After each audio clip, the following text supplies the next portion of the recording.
दोस्तों यहाँ पर जो आप लोग क्वेश्चन देख रहे हैं आपका पॉलिटिकल साइंस का एक बहुत ही इंपॉर्टेंट क्वेश्चन है और 15 नंबर के लिए इस क्वेश्चन को आप लोग फिक्स कर लीजिए। ये क्वेश्चन में आपका आएगा 100% गारंटी के साथ, तो इसको आप लोग फिक्स कर लीजिए। यहाँ से आपका 15 मार्क्स बनने वाला है। क्वेश्चन आपका क्या है कि शक्तियों के पृथक्करण से आप क्या समझते हैं। शक्तियों के पृथक्करण से आप क्या समझते हैं, इस संबंध में मोंटेस्क्यू के सिद्धांत की व्याख्या करें।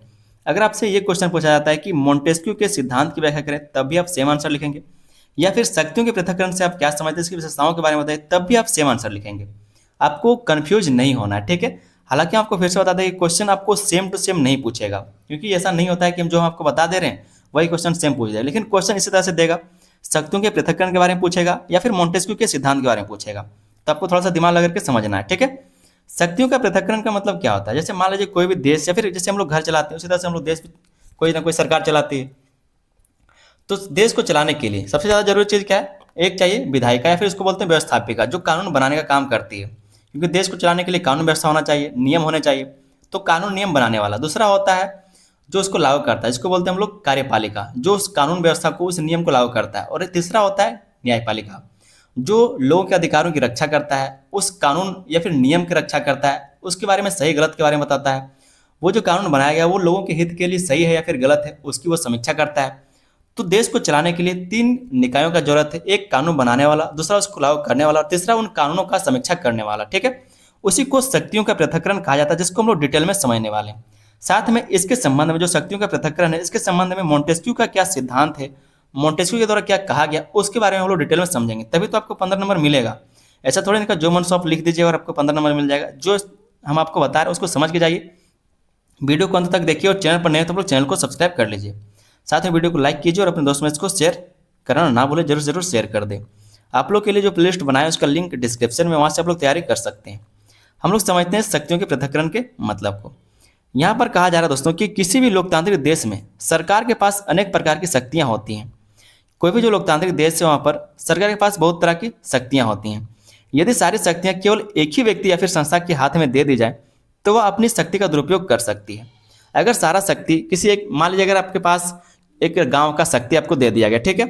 एक गांव है, वहाँ पर जो भी काम होता है, जो भी कानून व्यवस्था है, वो सब कुछ आपके हाथ में दे दिया गया। आप जैसे चाहे इस गांव को चलाइए। तो इसका क्या है, वहाँ पर आप अपनी शक्तियों का दुरुपयोग कर सकते हैं और जनता की स्वतंत्रता खतरे में पड़ सकती है। और जो जनता का अधिकार है, जो स्वतंत्रता है, वो खतरे में पड़ सकता है, क्योंकि अब सारा जो कह सकते हैं कि अधिकार है वो एक ही व्यक्ति के पास चला गया। अब वो जैसे चाहे फैसला ले सकता है, कोई नहीं उसका क्या बिगाड़ लेगा, ठीक है। तो इस तरह से उसकी जो स्वतंत्रता है, जनता की जो स्वतंत्रता है, वो खतरे में पड़ सकती है। इसी समस्या को रोकने के लिए शक्तियों के पृथक्करण का सिद्धांत विकसित हुआ। और इसी समस्या को, क्योंकि अगर एक ही के पास सब कुछ शक्ति दे दिया जाएगा तो उससे क्या होगा, अफरा तफरी मच सकता है, अपने हिसाब से वो फैसले ले सकता है और लोगों का जो अधिकार है वो खत्म हो सकता है। तो इन्हीं सब समस्याओं को खत्म करने के लिए, रोकने के लिए, ठीक है, शक्तियों के पृथक्करण का सिद्धांत लाया गया। मतलब अब जो शक्ति है वो किसी एक व्यक्ति के पास या फिर किसी एक संस्था के पास ना होकर के, बल्कि उसको बांट दिया जाएगा, अलग अलग क्षेत्रों में इसको बांट दिया जाएगा, ताकि कोई भी एक दूसरे के क्षेत्र में हस्तक्षेप ना करे और देश अच्छे से चल सके, जो शासन व्यवस्था वो अच्छे से चल सके। इस सिद्धांत का सबसे स्पष्ट प्रतिपादन फ्रांस के प्रसिद्ध राजनीतिक विचारक मोंटेस्क्यू ने अपनी प्रसिद्ध पुस्तक द स्पिरिट ऑफ लॉज में किया है। ये क्वेश्चन आपके एग्जाम में पूछा जा सकता है 1 नंबर में कि द स्पिरिट ऑफ लॉज किसके द्वारा लिखा गया है, या फिर ये क्वेश्चन आ सकता है कि मोंटेस्क्यू के द्वारा कौन सी पुस्तक लिखी गई। तो आपको दोनों चीजें याद रखना है, the spirit of the laws और मोंटेस्क्यू, ठीक है। कब लिखा गया, 1748 में। उनका मानना था कि सरकार की शक्तियों को अलग अलग संस्थाओं में बांट देना चाहिए, ताकि कोई भी संस्था अत्यधिक शक्तिशाली ना बन सके और नागरिकों की स्वतंत्रता सुरक्षित रहे। जो मोंटेस्क्यू है उसका मानना था कि जो भी देश का शक्ति उसको अलग अलग क्षेत्रों में बांट दिया जाए। ऐसा ना हो कि किसी एक के हाथ में सब कुछ दे दिया जाए तो वही अपने मर्जी से कानून बना रहा है, लागू कर रहा है, जो मन में आए सो कर रहा है। इसलिए शक्ति का बंटवारा कर देना चाहिए, ताकि सभी क्या कंट्रोल में बने रहे। अगर आप कुछ गलत करेंगे तो दूसरा आदमी आपको बोल सके। ऐसा कब होगा, जब शक्ति का बंटवारा रहेगा। शक्तियों का पृथक्करण का अर्थ है कि सरकार की तीनों प्रमुख शक्तियां, व्यवस्थापिका जो कानून बनाता है, फिर है कार्यपालिका जो कानून को लागू करता है, और न्यायपालिका जो न्याय देने का काम करता है, ठीक है, अलग अलग संस्थाओं को दे दी जाए और प्रत्येक संस्था अपने अपने कार्य स्वतंत्र रूप से करे। जो मोंटेस्क्यू वो कहते हैं कि जो शक्तियों का पृथक्करण है उसका मतलब क्या होता है कि जो सरकार की तीनों प्रमुख शक्तियां होती है, कानून बनाना, उसको लागू करना और उसकी समीक्षा करना, फिर लोगों के अधिकारों की रक्षा करना, फिर न्याय देना, ठीक है, उन तीनों शक्तियों को अलग अलग क्षेत्रों में बांट दिया जाए। ऐसा नहीं कि तीनों को एक हाथ में दे दे, तब तो इसका गलत यूज हो जाएगा, मिस यूज हो जाएगा। अगर इसको तीनों हाथ अलग अलग लोगों को दे दिया जाए तब जाकर के इसका सही से प्रचलन या फिर कैसे संचालन हो सकता है। यही बात कौन कहता है, यही बात मोंटेस्क्यू कहता है। इस व्यवस्था में कोई भी संस्था दूसरे के कार्यों में अनावश्यक हस्तक्षेप नहीं करती। और ये जो व्यवस्था है, ठीक है, शक्तियों का पृथक्करण का जो व्यवस्था है, फिर जो सिद्धांत है, इसमें कोई भी संस्था, चाहे वो व्यवस्थापिका हो, चाहे वो कार्यपालिका हो या फिर न्यायपालिका, एक दूसरे के कह सकते हैं कार्यों में अनावश्यक हस्तक्षेप नहीं करता है। इससे सत्ता का संतुलन बना रहता है और किसी एक संस्था के हाथ में अत्यधिक शक्ति नहीं पहुंचती है। किसी भी एक व्यक्ति के हाथ में क्या है तो ज़्यादा शक्ति नहीं पहुंच पाता, सबका बंटवारा हो जाता है। इसके कारण सभी क्या है, कंट्रोल में रहते हैं, नियंत्रित रहते हैं और अच्छे से काम करते हैं। अब यहाँ पर हम लोग नेक्स्ट देख लेते हैं मोंटेस्क्यू का शक्तियों के पृथक्करण का सिद्धांत। मोंटेस्क्यू के द्वारा जो शक्तियों का पृथक्करण का सिद्धांत दिया गया वो क्या क्या है उसके बारे में हम लोग समझते हैं। पहला जो सिद्धांत वो है सरकार के 3 शाखाएं होनी चाहिए। इसने क्या विचार दिया कि सरकार की जो है वो 3 शाखाएं होनी चाहिए। मोंटेस्क्यू का मानना था कि किसी भी लोकतांत्रिक सरकार के 3 प्रमुख या फिर मुख्य अंग होने चाहिए। पहला व्यवस्थापिका जो कानून बनाए, ठीक है, जो कानून बनाने वाला एक संस्था है। दूसरा है कार्यपालिका जो उस कानून को लागू करे, मतलब ये कानून बना दिया, अब ये लागू होगा या फिर नहीं होगा ये देखे, ताकि निष्पक्षता बना रहे, पारदर्शिता बना रहे। फिर है न्यायपालिका जो कानून के अनुसार न्याय दे, और जो कानून बनाएगा उसके हिसाब से क्या करे, न्याय देने का काम करे, लोगों के अधिकारों का रक्षा करने का ये काम करे। यदि यही तीनों कार्य एक ही व्यक्ति का या फिर संस्था करेगी तो वह निरंकुश हो सकती है। अगर तीनों काम जैसे कि व्यवस्थापिका हो, कार्यपालिका या फिर न्यायपालिका, तीनों का शक्ति अगर एक ही व्यक्ति को दे दिया जाए तो वो तो समझेगा कि अब जो करेंगे हम ही करेंगे, हमको कौन बोलने वाला है। लेकिन अगर तीनों शक्ति का बंटवारा कर दिया जाए तो जो कानून बना रहा है वो लागू नहीं कर सकता, जो लागू कर रहा है वो ये नहीं देख सकता कि हम सही किए या गलत किए, या फिर जो न्याय देने वाला ये कानून बना नहीं सकता या फिर लागू नहीं कर सकता। तो तीनों को अलग अलग काम दे दिया गया और तीनों को कहा गया कि आप अपना अपना देख लीजिए, जब तक जरूरत ना हो तब तक कोई भी किसी के काम में हस्तक्षेप नहीं करेगा। ये कानून बना दिया, काम खत्म। अब ये जो कार्यपालिका ये देखने का काम करे कि सही कानून बनाया है, हाँ सही बनाया तो लागू करो, ये लागू कर दिया। लेकिन जो न्यायपालिका है ये देखने का काम करेगा जो कार्यपालिका ने लागू किया क्या वो सही है, लोगों के हित के लिए काम करेगा, नहीं करेगा, फिर से इसको क्या करना है, रद्द कर देना। तो तीनों जो शक्तियां उसको अलग अलग हाथों में दे दिया गया ताकि जो देश है या फिर जो शासन है वो तरीके से चलाया जा सके। ठीक है, ये इसका पहला सिद्धांत है। दूसरा सिद्धांत है प्रत्येक अंग का कार्य अलग होना चाहिए। आपने ऊपर पढ़ा कि जो सरकार का अंग है वो 3 अंगों में बंटना चाहिए, जो सरकार का अंग है वो 3 भागों में बंटना चाहिए।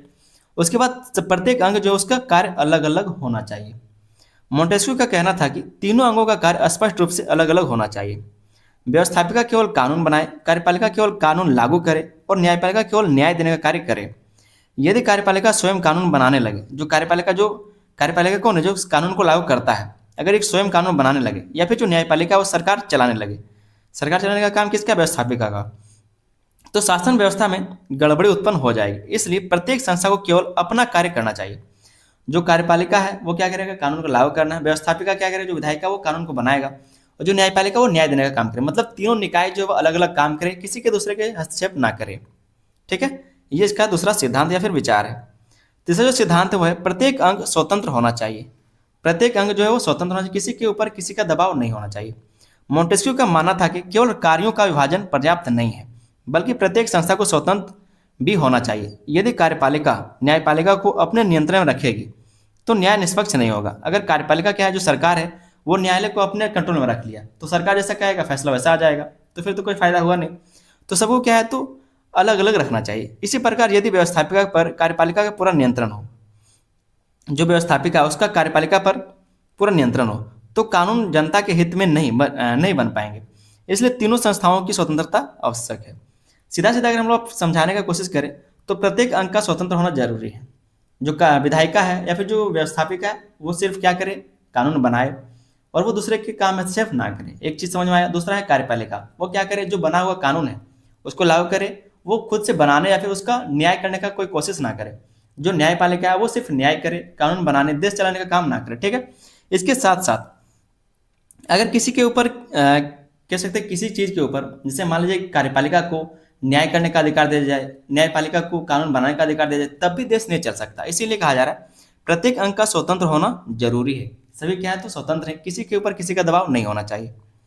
नेक्स्ट हम लोग यहाँ पर जो पॉइंट देखेंगे वो है नागरिकों की स्वतंत्रता की रक्षा।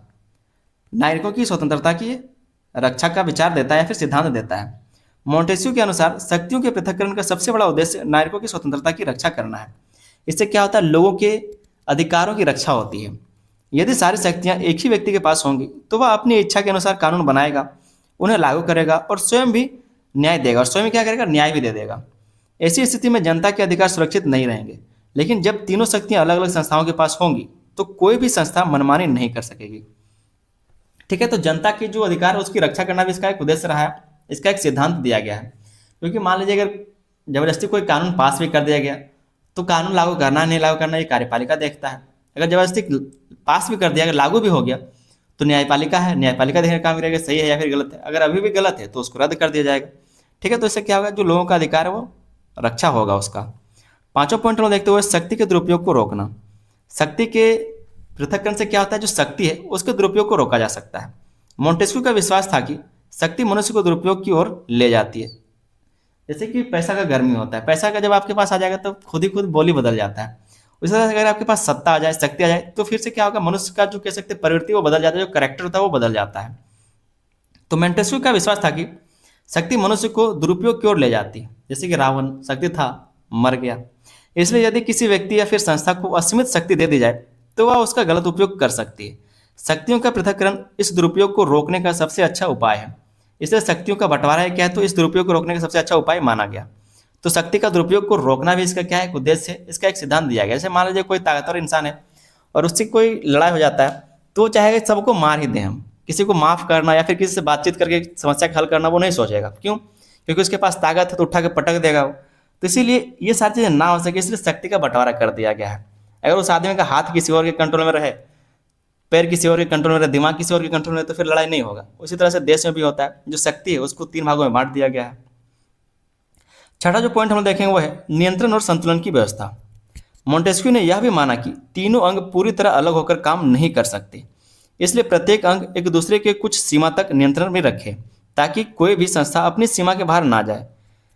मोंटेस्क्यू का मानना है कि ऐसा नहीं कि तीनों को हमेशा अलग ही रहना चाहिए, बल्कि वो क्या करे, तीनों पर नज़र रखे, तीनों का क्या है तो काम करे। जैसे कि हम आपको हमेशा से बताते आ रहे हैं कि जो व्यवस्थापिका वो कानून बनाए, साथ में जो कार्यपालिका वो कानून बनाए गए चीज़ों को समीक्षा करे, देखे कि सही कानून बनाए तब तो उसको लागू करे। और जब कार्यपालिका भी उसको लागू कर दे तो न्यायपालिका का काम होता है कि वो देखे कि कानून लोगों के हित के लिए है या फिर नहीं है, तब जाकर उसको लागू करना है या फिर उसको रद्द कर देना, ये देखना है। तो जो मोंटेस्क्यू ये भी यही कहता है कि नियंत्रण और संतुलन की व्यवस्था बनाए रखना चाहिए। मोंटेस्क्यू ने यह मोंटेस्क्यू ने यह भी माना कि तीनों अंग पूरी तरह अलग होकर के काम नहीं कर सकते, इसलिए प्रत्येक अंग दूसरे क्या है दूसरे पर क्या है तो सीमा तक का नियंत्रण कर सकते हैं, ताकि कोई भी संस्था अपनी सीमा से बाहर ना जा सके। ठीक है, एक दूसरे के सीमा से बाहर ना जा सके। इसी व्यवस्था को नियंत्रण और संतुलन कहा जाता है। इसी व्यवस्था को क्या कहा जाता है, नियंत्रण और संतुलन की व्यवस्था। मतलब एक दूसरे पर नियंत्रण रखा जा सके और संतुलन में बना रहे, ताकि अच्छे से जो व्यवस्था वो चल सके। उदाहरण के लिए जैसे देख सकते हैं कि व्यवस्थापिका सरकार से प्रश्न पूछ सकती है। जो व्यवस्थापिका मतलब जो कानून बनाने वाले लोग हैं, वो क्या करते, सरकार से सवाल पूछ सकती है। न्यायपालिका असंवैधानिक कानून को रद्द कर सकती है। जो न्यायपालिका है, अगर कोई असंवैधानिक कानून बनेगा जो लोगों के हित के लिए नहीं है, तो उसको रद्द कर सकती है। कार्यपालिका संसद द्वारा बनाए गए कानूनों को लागू करती है। ठीक है, तो इससे क्या है तो सभी एक दूसरे से जुड़े हुए होने चाहिए। इस प्रकार तीनों संस्थाएं एक दूसरे पर नियंत्रण रखती है और संतुलन बनाए रखती है। तो एक दूसरे से जुड़ा होना चाहिए, एक दूसरे के काम पर ध्यान देना चाहिए। ऐसा नहीं कि किसी पर हस्तक्षेप कर दे, लेकिन जरूरी देखना। मतलब भरोसा सारे सभी पर करो, लेकिन आंख खोल के, आंख बंद करके नहीं, बस यही बात है। सातों जो अपना लोग पॉइंट देखते हुए है निरंकुश शासन का विरोध। ये निरंकुश शासन का विरोध भी करता है। मोंटेस्क्यू उस समय फ्रांस के राजाओं की निरंकुश शासन व्यवस्था से प्रभावित थे। उन्होंने देखा कि जब सारी शक्तियां राजा के हाथ में होती है तो जनता के अधिकारों का हनन होने लगता है। इसलिए उन्होंने ऐसी व्यवस्था का समर्थन किया जिसमें किसी एक व्यक्ति या फिर संस्था के पास सारी शक्तियां ना हो। ठीक है, तो निरंकुश शासन का ये विरोध करता है, क्योंकि जो मोंटेस्क्यू है उसने देख रखा है कि किस तरह से जो राजा के पास पहले शक्ति होता था तो किसका उस शक्तियों का दुरुपयोग किस तरह से वो करता था और लोगों का अधिकारों किस तरह से हनन होता था। इसलिए उसने क्या शक्तियों का बंटवारा करने का निश्चय किया। आठों जो अपन इसका सिद्धांत देखते हुए आधुनिक लोकतंत्र पर प्रभाव। आज के लोकतंत्र में इसका प्रभाव देखने को मिलता है। मोंटेस्क्यू के इस सिद्धांत का आधुनिक लोकतंत्र पर बहुत गहरा प्रभाव पड़ा। विशेष रूप से अमेरिका के संविधान में इस सिद्धांत को स्पष्ट रूप से अपनाया गया।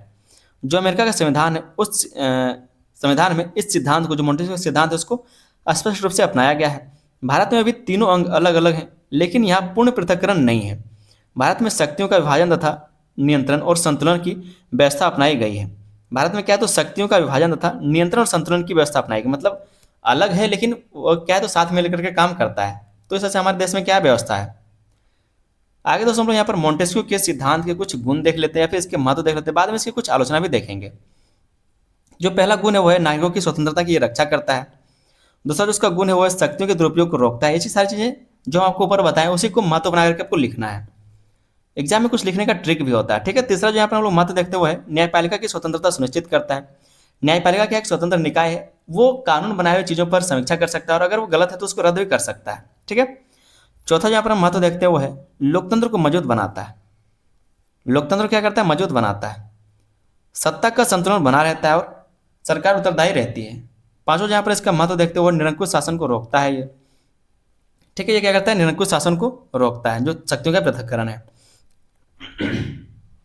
कोई भी व्यक्ति या फिर संस्था तानाशाह नहीं बन सकती, तो निरंकुश शासन को ये रोकने का काम करता है। कुछ आलोचनाएं भी इसके सिद्धांत की, उस सिद्धांत के आलोचना को हम लोग देखते हैं। पहले जो यहाँ पर हम लोग आलोचना देखते हुए पूर्ण पृथक्करण संभव नहीं, मतलब पूर्णता अगर कहा जाए कि तीनों अलग अलग बंट जाओ तो ऐसा नहीं हो सकता। आज के समय में सरकार के तीनों अंग एक दूसरे के सहयोग के बिना कार्य नहीं कर सकते, क्योंकि जब कानून ही नहीं रहेगा तो फिर न्यायपालिका न्याय किस हिसाब से करेगी।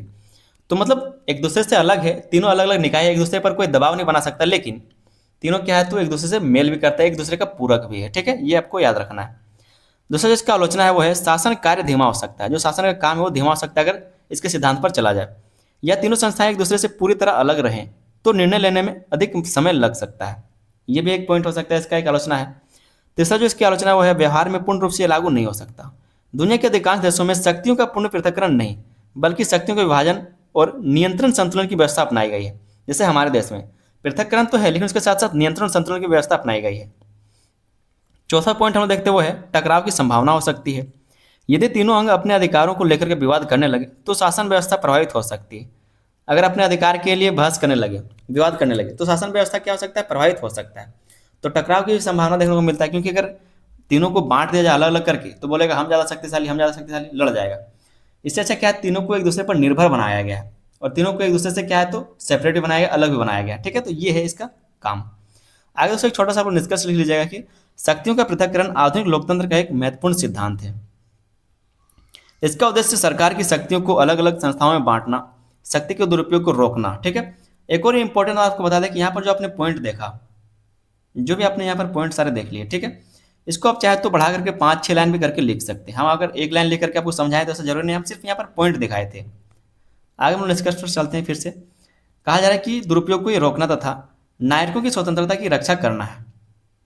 मोंटेस्क्यू ने इस सिद्धांत को वैज्ञानिक रूप से प्रस्तुत किया और बताया कि व्यवस्थापिका, कार्यपालिका तथा न्यायपालिका स्वतंत्र होकर कार्य करें, ताकि किसी एक संस्था के हाथ में सारी शक्ति न आ जाए। यद्यपि आज पूर्ण शक्तियों का पृथक्करण किसी भी देश में लागू नहीं है, फिर भी नियंत्रण और संतुलन के रूप में सिद्धांत आधुनिक लोकतांत्रिक शासन की आधारशिला माना जाता है। कहा जा रहा है पूर्णता ये तो तीनों अलग अलग नहीं है, लेकिन नियंत्रण और जो कैसे संतुलन का व्यवस्था है उसमें सब कुछ लागू किया गया है। एक दूसरे का पूरक भी, एक दूसरे का सेपरेट भी, अलग अलग भी है। तो उम्मीद करते हैं क्वेश्चन का आंसर समझ में आया होगा। ये क्वेश्चन आपका बहुत ज़्यादा इंपॉर्टेंट है। चैनल पर दोस्तों नहीं तो चैनल को सब्सक्राइब जरूर कर लीजिएगा, साथ में वीडियो को लाइक करके अपने दोस्तों में इसको शेयर जरूर कर दें, अपने दोस्तों में शेयर करें। प्लेलिस्ट का जो लिंक है आपको डिस्क्रिप्शन में मिल जाएगा, वहाँ से जा करके देख लीजिए और अपने दोस्तों में इसको भी शेयर कर दें। मिलेंगे हम लोग किसी अगले वीडियो में, तब तक के लिए धन्यवाद। जय हिंद।